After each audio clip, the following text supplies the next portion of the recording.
ಇವತ್ತು ಆಂಧ್ರ ಮತ್ತು ತೆಲಂಗಾಣದಲ್ಲೂ ಕೂಡ ಬಾಬಾ ಸಾಹೇಬರ ಎತ್ತರದ ಪ್ರತಿಮೆಗಳನ್ನು ಇವತ್ತು ಆಯಾ ಸರ್ಕಾರಗಳು ಅಲ್ಲಿ ಪ್ರತಿಷ್ಠಾಪನೆ ಮಾಡಿರೋದು ಕೂಡ ನಮ್ಮ ಗಮನಕ್ಕೆ ಬಂದಿದೆ. ಆ ಹಿನ್ನೆಲೆಯಲ್ಲಿ ನಮ್ಮ ಭೀಮಾ ಪ್ರಜಾಸಂಘದ ಗೆಳೆಯರು ಇವತ್ತು ಮಂತ್ರಿಗಳನ್ನು ಒತ್ತಾಯ ಮಾಡಿ ಬಾಬಾ ಸಾಹೇಬರ 200 ಮೀಟರ್ಗಳ ಒಂದು ಪ್ರತಿಕೃತಿಯ ಪ್ರತಿಮೆಯನ್ನು ಇಲ್ಲೂ ಕೂಡ ಅದನ್ನು ಪ್ರತಿಷ್ಠಾಪಿಸಬೇಕು ಅನ್ನುವಂಥ ಒಂದು ಒತ್ತಾಯವನ್ನು ಮಾಡಿದ್ದಾರೆ. ಜೊತೆಗೆ ಸಾಮ್ರಾಟ್ ಅಶೋಕರು ತಮ್ಮ ಲಾಂಛನದಲ್ಲಿ ಯಾವ ಒಂದು ಸತ್ಯಮೇವ ಜಯತೆ ಅನ್ನುವಂಥ ಒಂದು ಶಬ್ದವನ್ನು ವಿಚಾರವನ್ನು ಅವರು ಆಯಾ ಪ್ರಾದೇಶಿಕ ಭಾಷೆಗಳಲ್ಲಿ ಇರಬೇಕು ಅನ್ನುವಂಥ ಒಂದು ಒತ್ತಾಯವನ್ನು ಅವರು ಮಾಡಿರುವಂಥದ್ದು ಕೂಡ ಅದು ತುಂಬ ಒಳ್ಳೆಯ ವಿಚಾರ. ಅದನ್ನು ಸರ್ಕಾರ ಗಂಭೀರವಾಗಿ ಪರಿಗಣಿಸಬೇಕು.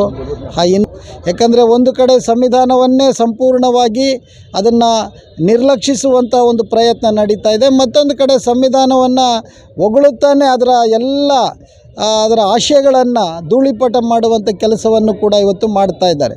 ಹಾಗಾಗಿ ಅನೇಕ ಸ್ವಾಮೀಜಿಗಳು ಅವರು ಕೆಲಸಕ್ಕೆ ಬರದೇ ಇರೋರೆಲ್ಲ ಇವತ್ತು ಮಾತಾಡೋದಕ್ಕೆ ಶುರು ಮಾಡಿಬಿಟ್ಟಿದ್ದಾರೆ. ಇಂಥವುಗಳ ಬಗ್ಗೆ ದಲಿತ ಚಳವಳಿ ಅಥವಾ ಬಾಬಾ ಸಾಹೇಬರ ನಿಜವಾದ ಅನುಯಾಯಿಗಳು ಅವರು ಇದನ್ನು ತುಂಬ ಗಂಭೀರವಾಗಿ ಪರಿಗಣಿಸಬೇಕು.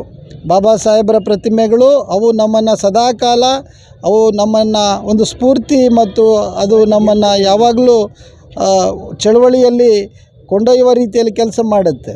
ಮತ್ತು ಅವರು ಹೇಳಿದಂಥ 22 ಪ್ರತಿಜ್ಞೆಗಳನ್ನು ನಾವು ಅಳವಡಿಸ್ಕೊಳ್ಬೇಕು.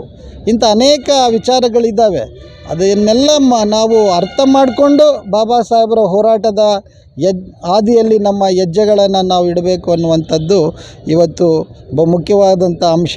ಆ ಹಿನ್ನೆಲೆಯಲ್ಲಿ ನಮ್ಮ ಗೆಳೆಯರು ಒಂದು ಉತ್ತಮವಾದಂತಹ ಒಂದು ಮೇಲ್ಪಂಕ್ತಿಯನ್ನು ಹಾಕ್ಕೊಟ್ಟಿದ್ದಾರೆ. ಅವರ ಆಶಯಗಳು ಈಡೇರಲಿ, ಎಲ್ಲ ಚಳವಳಿಗಾರರು ಅದಕ್ಕೆ ಸ್ಪಂದಿಸಲಿ ಅನ್ನುವಂತಹ ಭಾವನೆಯನ್ನು ವ್ಯಕ್ತಪಡಿಸ್ತೇನೆ. ಜೈ ಭೀಮ್, ಜೈ ಭಾರತ್.